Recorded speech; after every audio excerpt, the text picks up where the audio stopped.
Bonjour à tous, chers camarades, on se retrouve quelques heures à peine après le bouclage de ma vidéo consacrée au Street Fighter 2 Spécial Champion Édition, la fameuse version Mega Drive du Mega Hit de Capcom, qui a, c'est le moins qu'on puisse dire, accouché dans la douleur.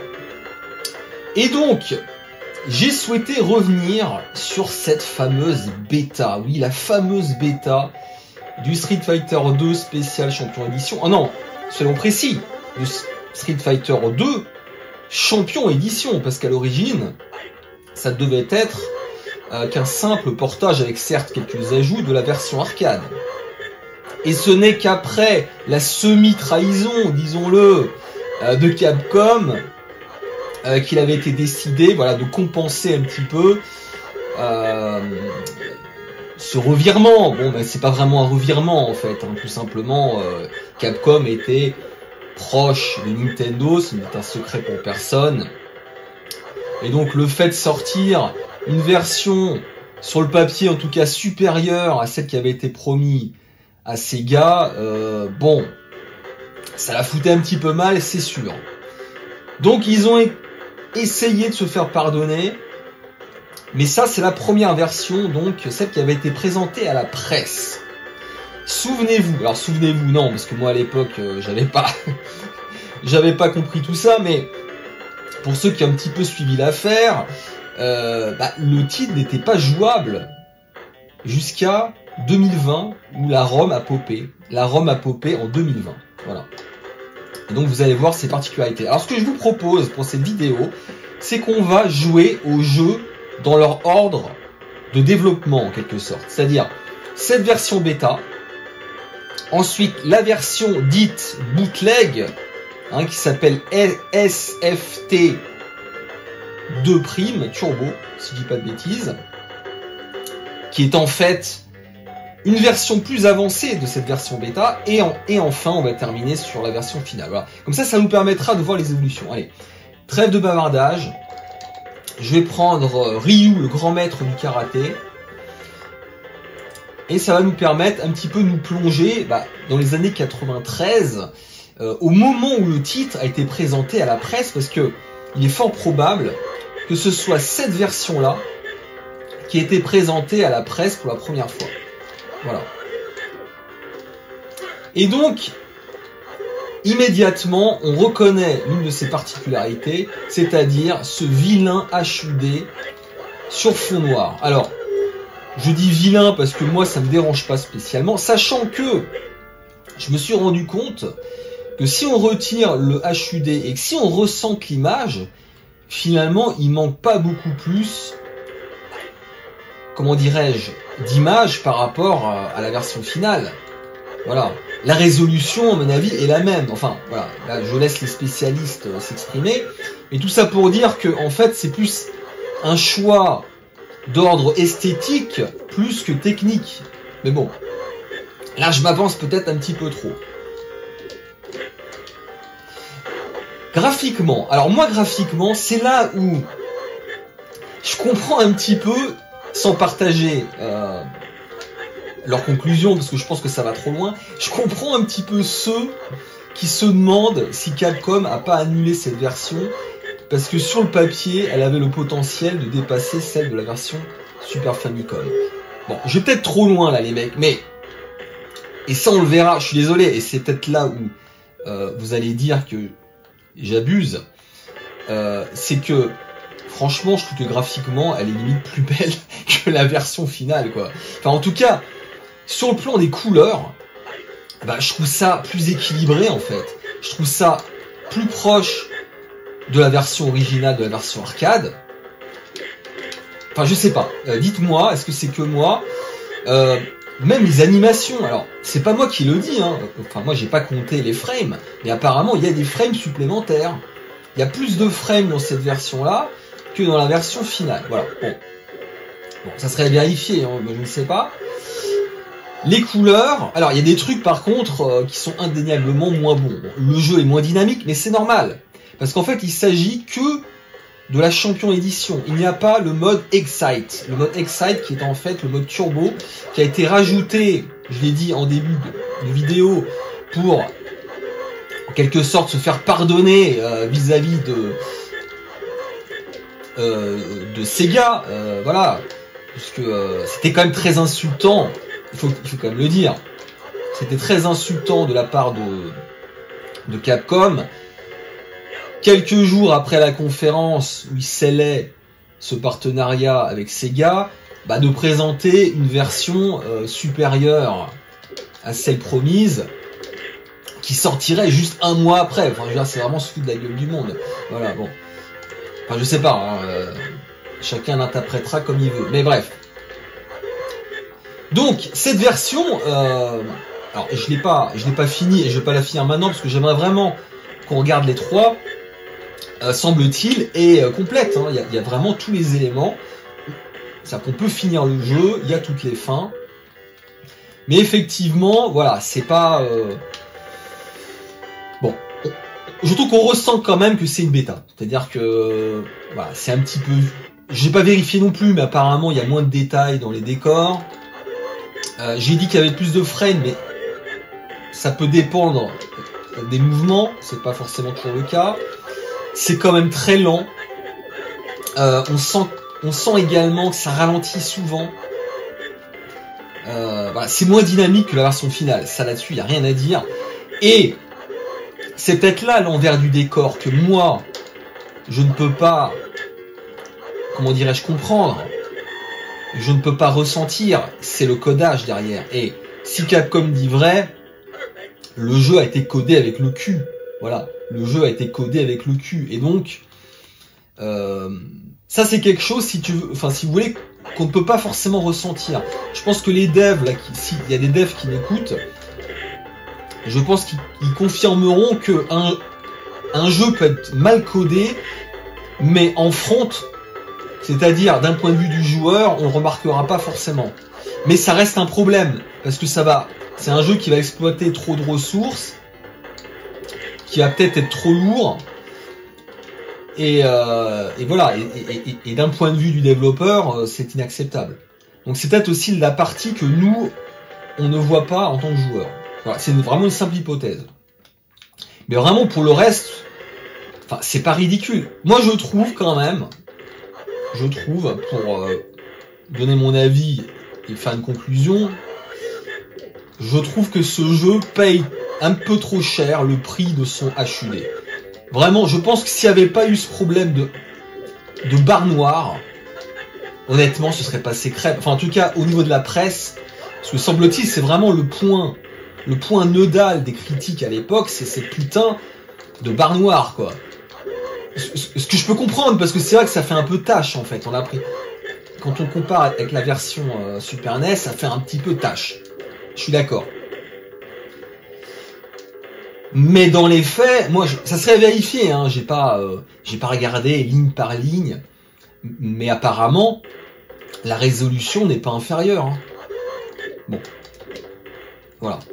Alors pour le reste, c'est très jouable, il n'y a pas de problème, mais c'est lent parce que c'est la version Dash basée sur la version World Warrior. Voilà. Bon, attendez, parce que là, je me fais défoncer avec ça. Putain, mais c'est pas vrai! Ouh, voilà. Voilà ce que je pouvais dire pour cette version-là. Alors c'est assez marrant, mais apparemment dans les spots promotionnels, dans les vidéos promotionnelles, on pouvait jouer à deux dans le stage bonus. Alors malheureusement là je peux pas le faire.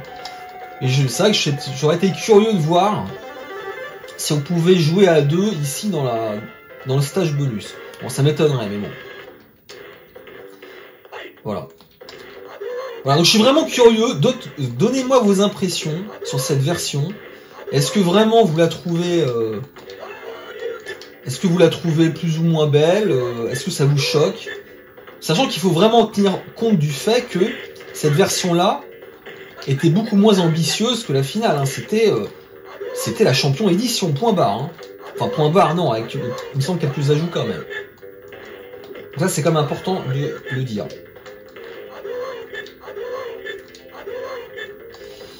Et ensuite, les amis, donc on va passer au fameux, ce que j'appelle le bootleg, parce que très longtemps, on a vraiment pensé que c'était un jeu, une sorte de hack, sans intérêt.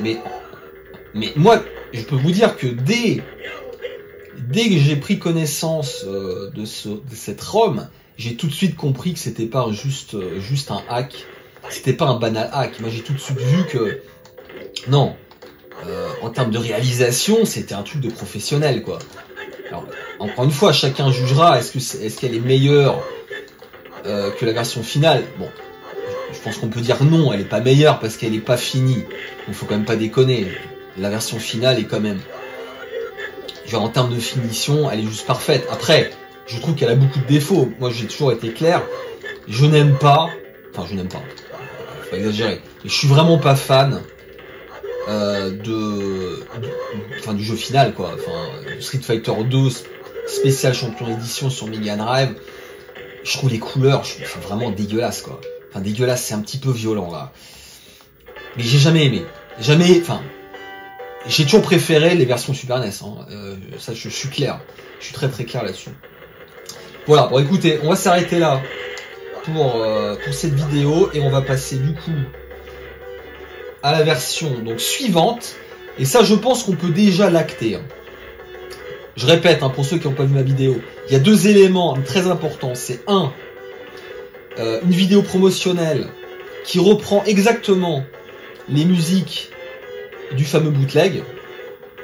Donc c'est quasiment sûr que c'était cette version-là. Et même, vous allez le voir, donc je vais vous montrer. Et ça, c'est le plus important. C'est surtout, on voit que graphiquement, c'est le même jeu. Il est un peu plus beau. Le HUD n'est plus sur fond noir. Mais sinon, on voit clairement que c'est... on voit clairement que c'est le même jeu, en fait. Et ça, on s'en rendait pas compte dans la vidéo promotionnelle. C'était pas évident, ça, je trouve. Alors, attention. C'est celui-là. Voilà. Allez, je vais peut-être couper parce que là, ça va prendre un peu de temps. Voilà les amis, on se retrouve dans le ST2 Prime Turbo. Un jeu, mais sorti de nulle part. Alors, pour l'anecdote, est-ce que vous savez où j'ai découvert ce titre? J'ai découvert ce titre dans une cartouche chinoise. Vraiment par hasard, j'avais acheté une Mega Drive version chinoise, donc un clone, et dans la cartouche, il y avait ce jeu. Mais le truc, il sortait de nulle part. Et donc j'ai réussi à le bumper, parce que franchement, c'est pas pour me vanter, parce que c'est peanuts, mais quand j'ai découvert ça, il y a peut-être, je sais pas, 6-7 ans, bah, la ROM était introuvable. Hein.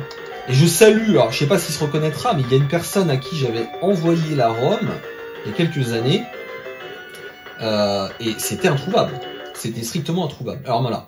Donc bref. Parce que je pense que tout le monde s'en foutait en fait de ce jeu. Tout le monde pensait que c'était un hack à la con. Mais je suis désolé de le dire, c'est quand même plus que ça, quoi. Alors, donc je répète, c'est probablement la version la plus finalisée développée par le studio Opera House, donc, qui serait le vrai développeur en fait de la première version. Et donc, ah bah, je sais pas ce que vous en pensez les mecs, mais graphiquement, là je vais mettre les pieds dans le plat. Je trouve qu'elle défonce la version finale, quoi. Je parle vraiment graphiquement là, je parle pas du gameplay, parce que le gameplay, on peut y revenir, mais là par contre pour moi il n'y a pas photo, la version finale est bien plus cohérente, bien plus stable, bien plus bien codée, ça se voit quoi. Après je suis pas un spécialiste, mais techniquement, je parle pas du codage encore une fois, parce que peut-être que c'est codé avec le cul derrière, mais ça c'est, j'ai envie de me dire, c'est pas mon problème quelque part. Bref. Mais nonobstant, c'est vrai, des ralentissements, il y a plus de ralentissements, c'est plus lent et tout ça. Donc ça c'est, je nie pas que ce soit pas un problème. Mais attendez, c'est carrément plus beau. L'animation des stands, l'animation quand les personnages se déplacent, c'est beaucoup plus fidèle à la version arcade. Les couleurs, mais j'en parle même pas. Les couleurs, ça explose pour moi la version finale. Les animations, pareil. J'ai pas compté le nombre de frames, mais ça paraît aussi beaucoup plus fluide. Après, il y a les musiques. Bon, ça, les musiques, c'est beaucoup plus subjectif. Je trouve, là aussi, qu'elles sont plus proches de la version arcade. Mais ça peut se discuter. Et, bon. Les bruitages, les voix digites, pareil. Alors, il en manque. C'est là qu'on voit que c'est pas une version finale. Mais elles sont beaucoup moins crapoteuses. Elles sont beaucoup plus nettes, beaucoup plus cristallines. Donc vraiment, si vous voulez, d'un point de vue joueur, on a du mal à comprendre pourquoi le jeu a été annulé. Vraiment, on comprend mal. Mais dites-moi, ça m'intéresse vraiment, là, tous les professeurs Chantos. Je répète, je précise, je dis ça avec beaucoup de respect, les mecs. Hein. Le terme de professeur Chantos, c'est pas du tout insultant. Je me suis échangé avec Upsilandre. C'est évidemment, c'est une marque de respect. Mais je suis vraiment curieux de savoir si, selon vous, il y a des éléments qui nous font comprendre pourquoi cette version était à jeter à la poubelle et qu'il n'y avait rien à faire, en fait. Parce que c'est ça, l'interrogation, c'est pourquoi ils ont tout jeté à la poubelle. Est-ce que c'est parce que reprendre le code qui est l'œuvre de quelqu'un d'autre est très compliqué, donc il vaut mieux recommencer depuis le début parce que on comprend rien, en fait. On comprend pas le langage, on comprend pas la logique. Mais franchement, graphiquement, je le trouve magnifique, en fait. Peut-être que je vais trop loin, hein. Mais c'est vraiment la version arcade, quoi. Voilà. Bon, après, vraiment, il faut insister, hein.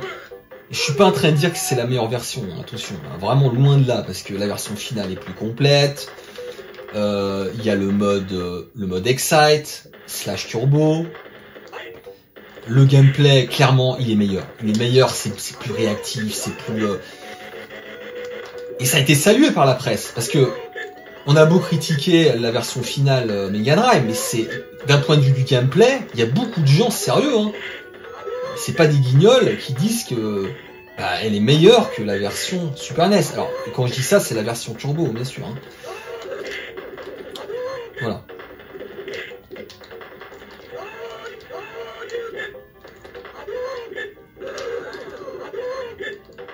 Alors, les patterns sont assez proches quand même, je trouve. Donc, on reconnaît un petit peu ceux de Blanca, là. C'est quand même très très proche. Voilà. Bon, allez, on va encore, je vais vous montrer encore un dernier stage, et puis après, on va terminer sur la version finale, la version reine, hein, quoi qu'on en pense. J'ai pas envie de donner l'impression de cracher dans la soupe, mais je suis désolé, quand je vois ce stage-là, quand je vois les couleurs de ce stage-là, c'est violent quand même pour la version finale. Je sais pas, je mettrais peut-être un comparatif. Mais il y a des stages où la différence est flagrante. C'est vraiment de meilleur goût, en fait. Les couleurs sont de meilleur goût. Alors, je pense qu'il y a une raison aussi très simple. On le répétera jamais assez. Le jeu a été développé en moins de 6 mois. C'est même pas 6 mois. En moins de 6 mois par Capcom. S'ils ont vraiment tout recommencé depuis zéro, c'est un sacré exploit quand même. Surtout que c'était la première fois qu'ils développaient sur Mega Drive, faut quand même le dire. Et ils n'avaient pas les ressources. Ils n'avaient pas les ressources pour travailler sur cette console. Donc je pense qu'ils ont eu très très peur, ils ont eu chaud aux fesses.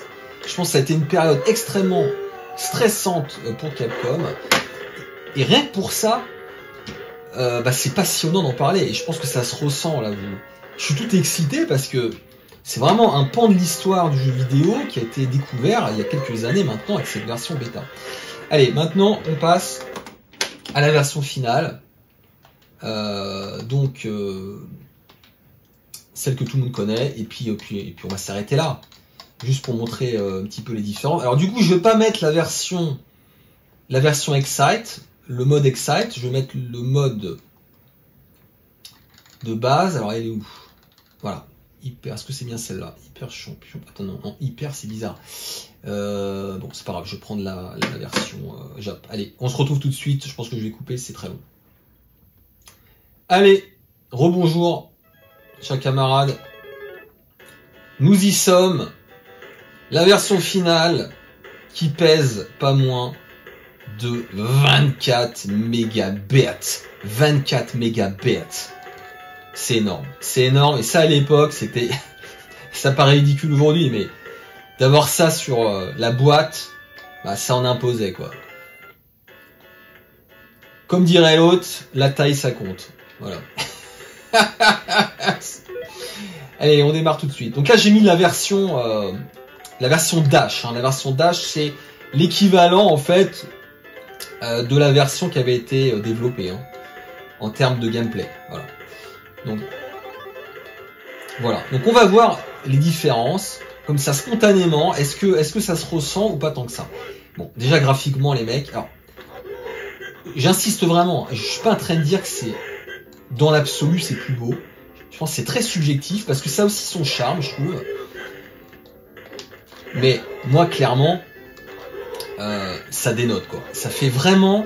Je sais pas comment dire... Mais là, en termes de colorimétrie, ça fait très micro, quoi. Ça fait micro, ça fait... Je pense qu'on ressent qu'ils ne maîtrisaient pas la Mega Drive. En tout cas, de ce point de vue-là. Hein. Je parle pas du reste, là. Mais clairement, ils avaient du mal avec la palette de couleurs de la Mega Drive. Hein. Je pense pas que ce soit volontaire, en fait. C'est ça que je veux dire. Bon, après. Évidemment, la tarte à la crème, c'est les bruitages. Bon. C'est vrai que ça pique un peu les oreilles. Maintenant, voilà, c'est pas non plus très grave. Pareil, ça peut aussi lui donner du charme. C'est-à-dire que ça fait très brut de décoffrage. Les musiques, ça, pour moi, c'est très subjectif.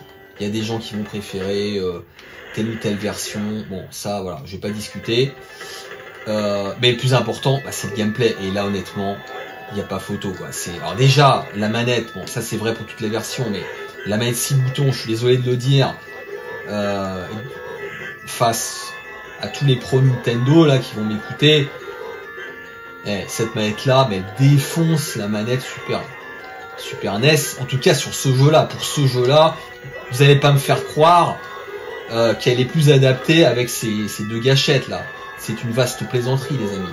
C'est une vaste plaisanterie. Donc, et c'est très important. Alors évidemment, ils vont me rétorquer, et ils ont raison, que il fallait l'acheter la manette, parce que de base, bah, on avait qu'une manette 3 boutons, et là c'est un enfer. Là je comprends. Je sais même pas comment vous avez fait. Hein. Tous ceux qui ont joué à l'époque avec une manette 3 boutons, franchement, respect absolu. Respect absolu. C'est absolument injouable, soyons clairs. C'est absolument injouable. Bon bref. Voilà, donc, bon. J'ai pas grand chose à dire d'autre. Je vais me répéter, je crache pas dans la soupe. Mais quand même, des interrogations demeurent.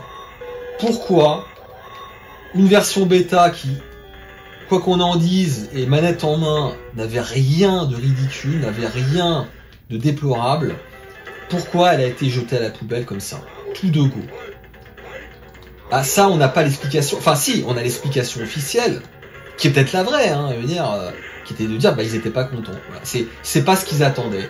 Alors pourquoi exactement? Est-ce que codage de merde? Voilà, il y a sûrement des bonnes raisons. Et la théorie du complot, bah, c'est de dire que bah, Capcom, ça tient pas debout. Hein, parce qu'en fait, j'ai réfléchi, j'ai dit, mais c'est n'importe quoi, c'est cette théorie. La théorie du complot, c'est Capcom aurait volontairement sabré la version bêta parce qu'elle était tellement bonne que ça aurait humilié Nintendo. Enfin, non mais soyons sérieux. Ça qu'ils auraient passé à la trappe combien de mois de développement? Je sais pas, 6 mois de développement avec tous les coûts qui vont avec, juste pour les beaux yeux de Nintendo. Soyons sérieux, les amis. Soyons sérieux. Bon. Non mais je dis ça parce que j'ai lu ça dans les commentaires de certaines vidéos, bon, sur les forums américains. Quoi. Bon, enfin bref. On va dire que c'est la passion. Voilà. C'est la passion qui a parlé. Le fanboyisme de certains n'a pas de limite. Même s'il faut reconnaître que de ce point de vue-là, les pros Nintendo sont imbattables. On va pas se mentir. La bise à Deep Fleck. Sur ce, je vous abandonne. Et encore une fois, Joyeux anniversaire, Street Fighter 2, spécial champion édition. Joyeux anniversaire, Street Fighter 2, spécial champion édition. Joyeux anniversaire, Street Fighter 2, spécial champion édition. Joyeux anniversaire. Allez, la bise.